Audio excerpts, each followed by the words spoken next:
Alice, tu verras jamais, t'entends? Jamais. Bro, tadi gua abis nonton film. Seru banget tau ceritanya. Wah, film apaan tuh bro? Film judulnya tuh Perfect Man yang dirilis pada tahun 2015. Emang gimana ceritanya bro? Jadi gini ceritanya bro. Ada anak muda namanya si Mamat. Dia lagi asik nih nyelesain novel pertamanya yang dikasih judulnya itu El Home the Dos, yang artinya seseorang dari belakang. Diketahui si Mamat ini pemuda jomblo, miskin, dan hidupnya sebatang kara. Tapi dia punya cita-cita pengen jadi penulis terkenal. Dia ngarepin nih novelnya itu bakal keterima sama penerbit. Sehingga nanti dia bisa ngubah hidup sama ekonominya itu jadi lebih baik lagi. Hari-hari dia lewatin dengan bekerja harian sebagai kenek mobil box. Yang kerjaannya itu bongkar muat segala macam barang. Mulai dari makanan, pakaian, sampah restoran, bahkan nih ya, kadang ngangkut barang-barangnya anak kos. Suatu hari, ketika dia lagi nganter barang pesanan di sebuah kampus, nggak sengaja nih si Mamat ngeliat seorang penulis novel terkenal lagi ngasih seminar sama mahasiswa jurusan sastra dan literatur. Penulis itu namanya si Lilis. Kelihatan masih muda dan cakep bener. Tentu aja si Mamat yang seumur hidupnya jomblo karatan itu kesemsem ceritanya pada pandangan pertama. Lagi enak-enaknya mandangin si Lilis, malah dikagetin temennya yang nyuruh si Mamat buat sadar diri. Karena cuma seorang kuli, ya si Mamat pun akhirnya pergi ngelanjutin kerjaannya. Hari demi hari berganti, ceritanya nih, si Mamat akhirnya dapetin balasan surat dari penerbit yang udah lama dinantiin. Namun sayangnya, novel itu ditolak. Tentu aja itu bikin si Mamat kecewa. Harapan gede itu pupus. Tapi si Mamat nggak nyerah sampai di situ.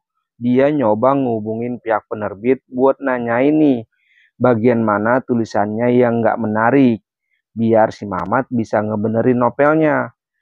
Namun telepon itu langsung ditutup begitu aja sama penerbit. Kebesokannya, si Mamat dapat kerjaan buat ngebersihin apartemen, di mana penghuninya seorang aki-aki yang udah mati 2 hari yang lalu ceritanya. Kata si sang pemilik apartemennya itu, si aki-aki ini nih, udah nyewa tempat ini selama 35 tahun. Dan katanya si aki-aki ini nggak punya keluarga. Karena selama tinggal di sini, nggak ada nih satupun keluarga yang ngejenguknya. Mereka pun disuruh ngebawain furnitur-furnitur itu ke badan amal, sementara yang lainnya disuruh dibuang aja. Di sana terlihat kamar si aki-aki ini penuh sama buku, koran, dan tetek bengek lainnya. Itu artinya si aki-aki ini semasa hidupnya hobinya membaca dan menulis. Si Mamat pun bergegas masukin barang-barang itu ke dalam plastik. Dan ternyata almarhum aki-aki itu namanya Bapak Leman. Nggak cuma itu, si Mamat juga nemuin foto Pak Leman waktu muda. Yang dulunya ternyata seorang tentara dan pernah bertempur di Aljazair. Si Mamat juga dikagetin sama sebuah buku bersambruk kulit yang udah pada berdebu jatuh dari atas lemari. Karena penasaran, si Mamat pun ngebuka akhirnya. Dan rupanya itu adalah buku diare saat Pak Leman jadi tentara Prancis di Aljazair. Si Mamat pun menyadari kalau tulisan itu bagus benar. Ceritain tentang kehidupan Pak Leman mulai dari pertama kali ia membunuh sampai kegelisahannya di medan pertempuran. Sesampainya di rumah, si Mamat masih nyobain nih bikin novel baru. Tapi dia nggak tahu gimana caranya bikin cerita yang bisa menusuk ke dalam hati pembaca nih. Dia pun punya ide nih, buat nulis novel dari cerita buku diarenya Pak Leman yang ngisahin hidupnya menjadi seorang tentara, di mana suasana begitu mencekam, langit seketika gelap, tangan Pak Leman memerah penuh dosa dan berjibaku antara perintah dan hati nurani, di mana anak-anak serta wanita juga menjadi korban dalam pertempuran di tanah Aljazair itu.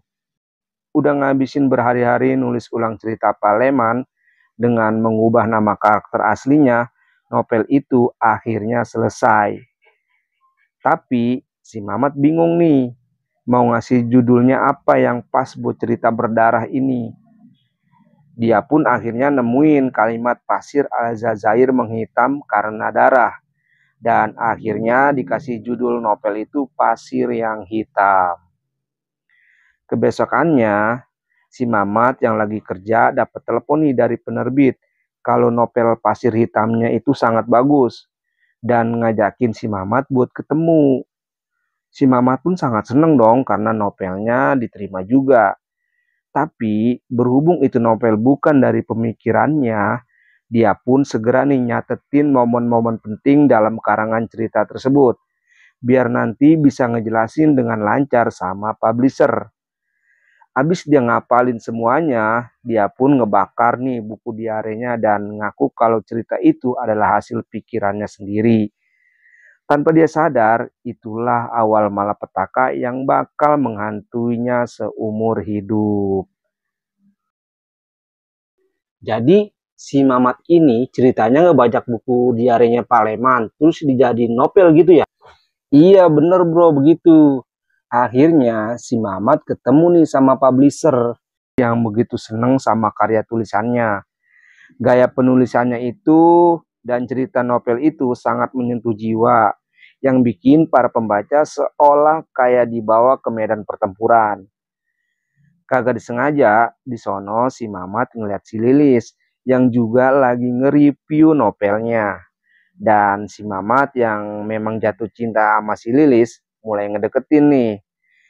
Tapi si Lilis kelihatannya biasa aja karena emang si Lilis nggak tahu orang ini siapa. Si Lilis juga ngomong kalau novel Pasir Hitam itu sangat bagus, malahan ngelebihin ekspektasinya. Dan nggak lama, pemilik toko buku manggil-manggil nama si Mamat dan ngucapin selamat kepadanya. Sehingga si Lilis pun baru ngeh nih kalau orang yang dari tadi ngomong sama dia itu si Mamat, sang penulis novel Pasir Hitam. Tentu aja bikin si Lilis ngerasa kagum sama si Mamat. Udah mah ganteng, kalem, pinter nulis lagi ya kan. Wah, kayaknya makin seru nih filmnya. Terus bro, terus 3 tahun kemudian nih ceritanya, si Mamat udah jadi penulis ngetop. Novelnya laris manis di pasaran, yang ngebikin dia mulai dapetin banyak duit. Malahan si Lilis sekarang nih udah jadi pacarnya. Si Mamat pun diajakin ketemu sama ortunya si Lilis nih, yang namanya Pak Yanto dan Ibu Halimah, yang merupakan keluarga orang kaya raya tinggal di rumah gedong pinggiran pantai. Di situ, Pak Yanto pun ngunjukin koleksi senjata langka zaman kerajaan Prancis. Lalu si Lilis ngajakin si Mamat ngeloyok nih ngeliat-liat pantai. Udah kayak anak senja gitu. Terus juga si Lilis ngunjukin gudang pekakas, di mana itu tempat si Lilis waktu kecil main petak umpet sama bapaknya. Namun tiba-tiba nih, publisher nelponin si Mamat karena udah ngelanggar batas kontrak, di mana udah 3 tahun semenjak novel Pasir Hitamnya itu si Mamat nggak pernah nyodorin novel baru sama publisher. Padahal mah nih ya, fans udah pada nungguin karya lain dari si Mamat. Dan si Mamat terikat juga kontrak buat bikin karya baru. Namun sampai sekarang nggak ada satu lembar pun yang dia kirim. Di kamarnya, si Mamat dibikin puyeng nih 12 keliling.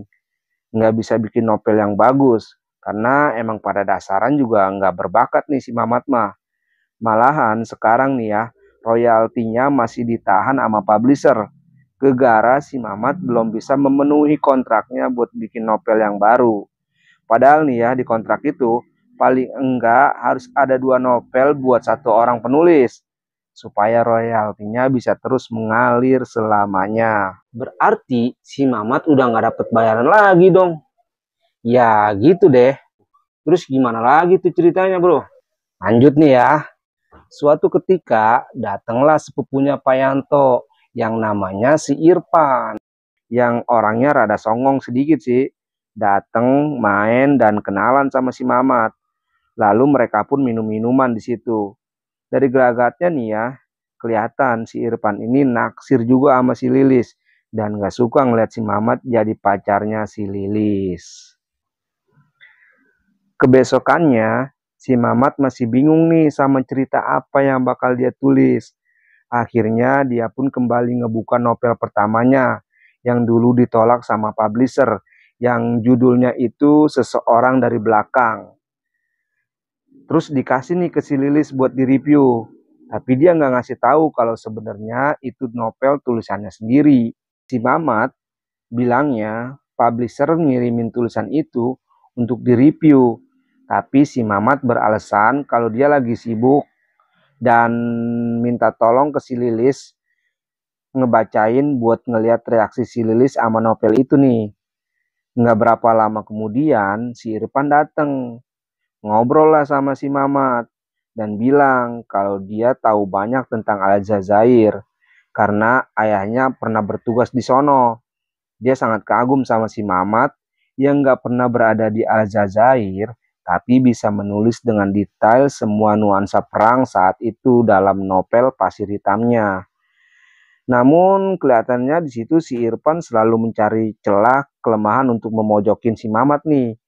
Malahan dia bilang standar lelaki idola si Lilis sangat tinggi. Ya tentu aja itu bikin si Mamat merasa nggak nyaman. Terus gimana tuh tanggapan si Lilis sama novelnya si Mamat?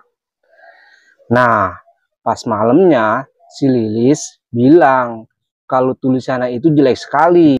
Malah dia nggak sanggup ngebacanya sampai habis. Karena nggak menarik. Dia juga yakin kalau publisher nggak bakal nerima novel kayak gitu. Ya, tentu aja itu bikin si Mamat kecewa dalam diam sama dirinya sendiri.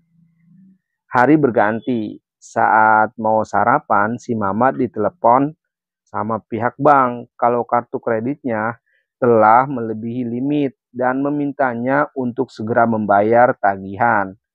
Si Mamat tentu kebingungan dong karena rekeningnya kosong. Sebab royaltinya ditahan akibat melanggar kontrak dengan publisher. Sementara dia sendiri nggak bisa nih ngebuat novel sebagus novel Pasir Hitamnya. Ya tentu aja itu ngebikin dia semakin stres dan tertekan dengan kemampuannya sendiri. Akhirnya dia nyoba memanipulasi dengan mencelakakan dirinya. Terus juga kaca mobilnya dipecah-pecahin gitu. Biar seolah-olah abis kena musibah gitu. Habis itu, dia pun lalu ke rumah sakit dan mengaku diserang perampok. Supaya si Lilis dan keluarganya nggak curiga kalau dia sebenarnya stres dan menyakiti dirinya sendiri. Sementara si Irfan nih, nampaknya mencium ada bau-bau busuk mencurigakan dalam diri si Mamat. Sesampainya di rumah, publisher terus menagih janjinya mengirim manuskrip novel baru. Sedangkan si Mamat cuma janji-janji doang, bahkan satu paragraf pun belum dia tulis. Di sisi lain, Pak Yanto kelihatannya khawatir banget nih sama calon menantunya itu dan ngasih tahu kalau si Mamat ngedapetin surat dari seseorang. Dan setelah dibuka, ternyata itu adalah fotonya Pak Leman, sang pemilik buku diare yang udah mati itu. Waktu pun berlalu ketika si Mamat lagi ngunjungin toko sama si Lilis untuk ngasih tanda tangan sama para fans. Namun tiba-tiba ada aja nih seseorang yang datang dan ngaku kalau dia temennya Pak Leman. Terus dia ngomong, kau telah menyalahgunakan diari kenangan orang yang sudah mati. Pria bernama Supri itu meminta uang ratusan juta sebagai uang tutup mulut atau ia akan membongkar ke publik kalau novel Pasir Hitam itu bukan hasil karangan si Mamat. Oh gitu. Terus gimana lagi tuh ceritanya bro? Esok harinya, Bang Supri menelepon si Mamat, menagih uangnya. Sementara si Mamat butuh waktu, karena nggak ada uang di rekeningnya. Bang Supri juga tahu kalau si Lilis sama keluarganya lagi pada nongkrong nih di teras. Itu artinya selama ini Bang Supri telah memata-matai rumah ini. Lalu si Mamat berjanji akan memberinya pistol koleksi mertuanya yang harganya sangat mahal. Tanpa dia sadari, si Irfan ternyata ada di belakangnya dan lagi nguping pembicaraan si Mamat tentang pistol itu. Singkat waktu, malam pun telah larut nih ceritanya. Sudah waktunya buat si Mamat untuk mencuri pistol koleksi itu dengan sarung tangan golf milik Pak Yanto. Lalu memecahkan kaca supaya seolah-olah rumah itu dibobol oleh maling. Besok paginya, polisi udah beres nih ceritanya mengusut TKP. Sementara si Mamat sama si Lilis mengusulkan untuk memasang alarm aja. Di sisi lain, si Irfan yang curiga sama obrolan si Mamat kemarin, dia ngeberanin diri nih untuk menggeledah kamar si Mamat. Di waktu yang sama, si Lilis sama bapaknya pergi mencari udara segar di pantai. Sedangkan si Mamat nggak mau ikutan nih. Terus si Irfan nemuin kotak buku dari kayu. Nah, si Mamat yang lagi jalan ke kamarnya melihat si Irfan nih telah nemuin pistol yang dia sembunyiin. Sambil menghajarnya, si Irfan bilang kalau si Mamat nggak akan pernah bisa memiliki si Lilis. Namun tiba-tiba si Mamat mengetok kepalanya dengan pistol tersebut. Ternyata si Irfan tewas seketika akibat pendarahan di kepalanya. Ya tentu aja itu bikin si Mamat bingung harus bagaimana. Padahal niatnya bukan untuk menghilangkan nyawa. Nggak lama nih kedengaran suara si Lilis dari kejauhan. Dan buru-burulah si Mamat menyembunyikan mayatnya si Irfan nih ke dalam lemari beserta barang-barang bawaan miliknya. Jadi si Irfan mati nih ceritanya gitu. Iya betul bro.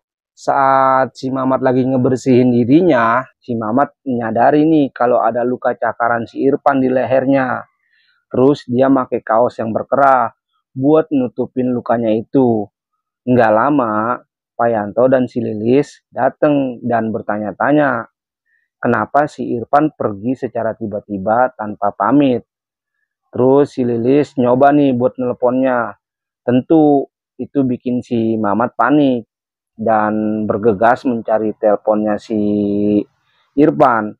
Terus men-silent dan ngirim SMS ke si Lilis yang isinya si Irfan pergi karena ada urusan mendadak. Malam harinya nih mereka pun makan malam bersama dan tiba-tiba aja nih sesuatu menetes dari plafon membasahi meja makan si Mamat. Ya bisa aja itu adalah darah dari si Irfan yang tembus ke bawah. Wah, si Mamat ketahuan dong. Enggak lah. Ternyata itu hanya ketakutan si Mamat aja. Karena faktanya darah itu adalah mimisan yang keluar dari hidungnya. Si Lilis mencoba buat ngebantu ini, namun si Mamat menolak. Terus dia pergi buat ngecek lemari yang ternyata nggak ada cairan merah yang bocor menggenangi lantai. Dan nggak lama kemudian si Lilis pun datang sama anjingnya buat ngecek keadaan si Mamat. Sedangkan si anjing itu menggonggong terus nih di balik pintu lemari yang ngebikin si Mamat sedikit marah nih dan nyuruh si Lilis segera pergi. Pas tengah malam saat semuanya udah pada tidur nih, si Mamat mengambil peralatan di gudang mertuanya buat ngebungkus tubuhnya si Irfan dengan tikar. Sekuat tenaga dengan tubuh cungkringnya, dia pun ngejatuhin bungkusan itu dari lantai atas.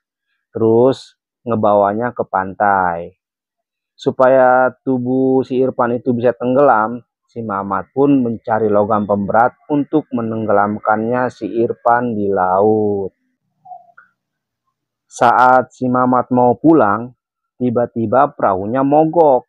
Dan saat itu juga ada polisi laut yang sedang patroli.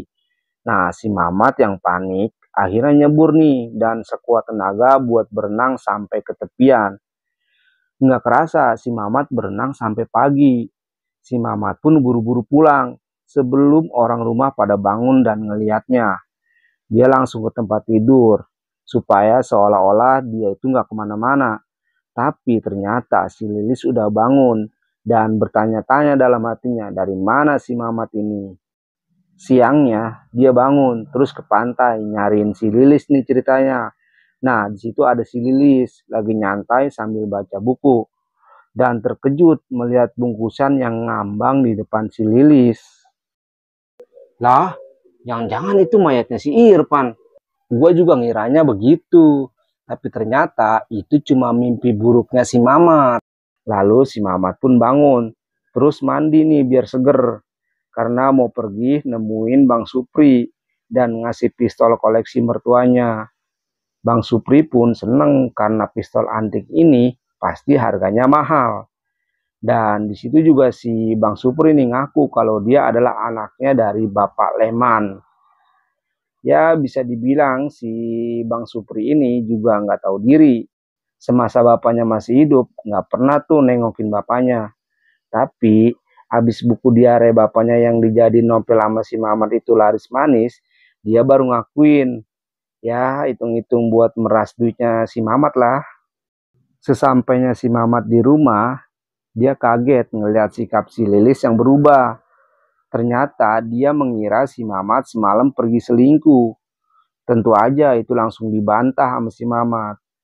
Si Lilis juga menuduh banyak sekali chat dan panggilan di HP-nya dan mengira itu dari wanita lain. Padahal itu telepon dari Bang Supri.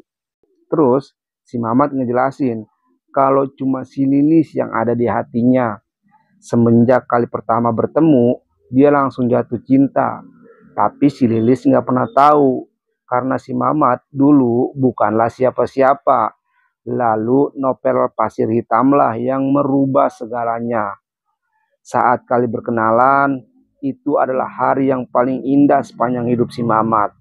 Di situ juga si Mamat akhirnya ngaku kalau dia bukanlah penulis yang hebat dan novel Pasir Hitam itu adalah bukan karyanya. Dia cuma takut kalau si Lilis tahu, si Lilis bakal pergi ninggalin dia. Terus gimana si Lilis pas tahu? Ya, ternyata si Lilis juga udah terlanjur cinta nih sama si Mamat. Walaupun dia udah tahu kalau si Mamat bukanlah penulis yang hebat, akhirnya mereka baikan nih.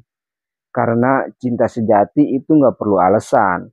Dan akhirnya mereka bercinta sampai seharian. Lanjut nggak nih ceritanya bro? Lanjut dong bro. Oke lanjut ya.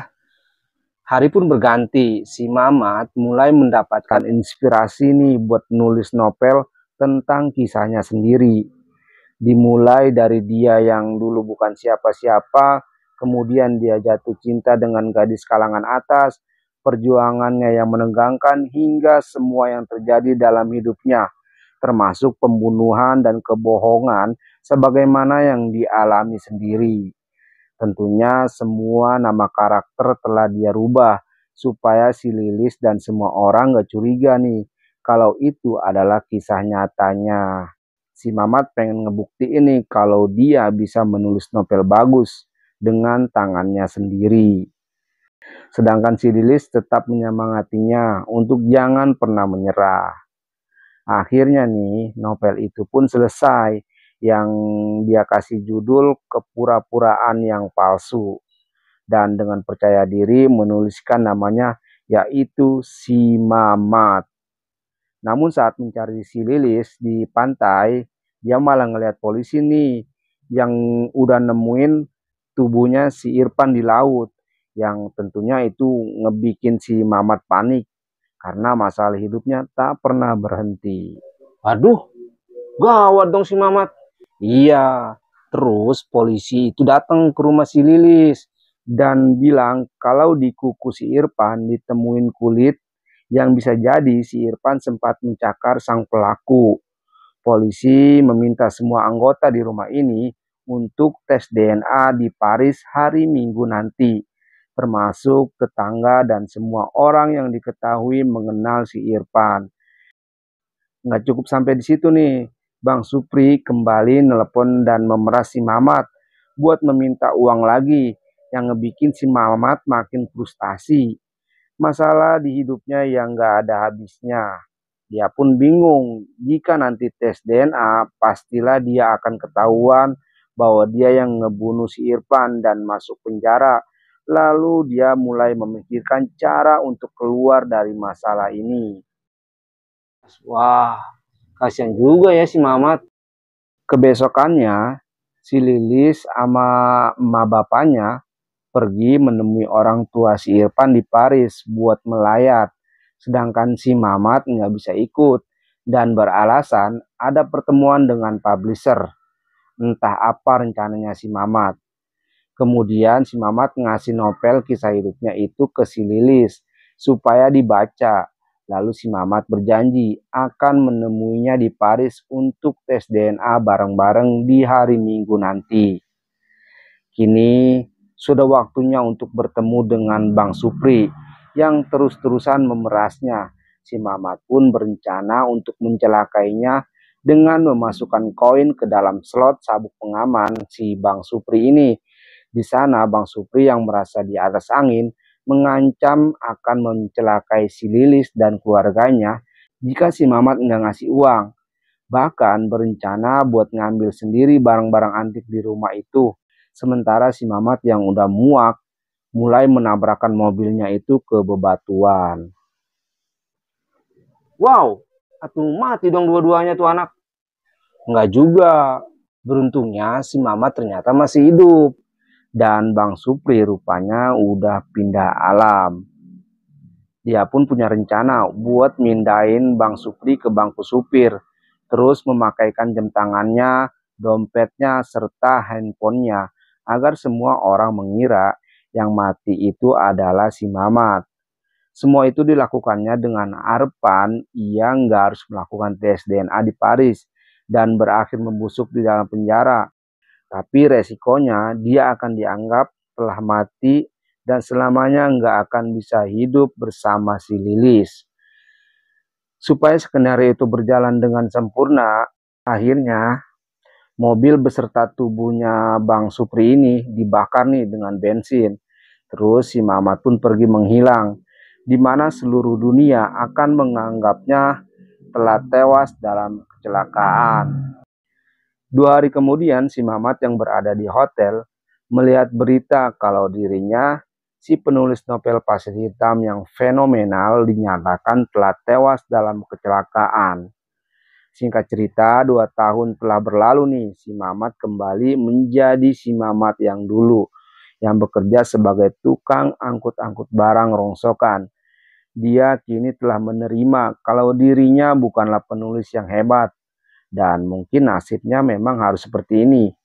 Baginya lebih baik menjadi orang biasa daripada terkenal dan membusuk di dalam penjara.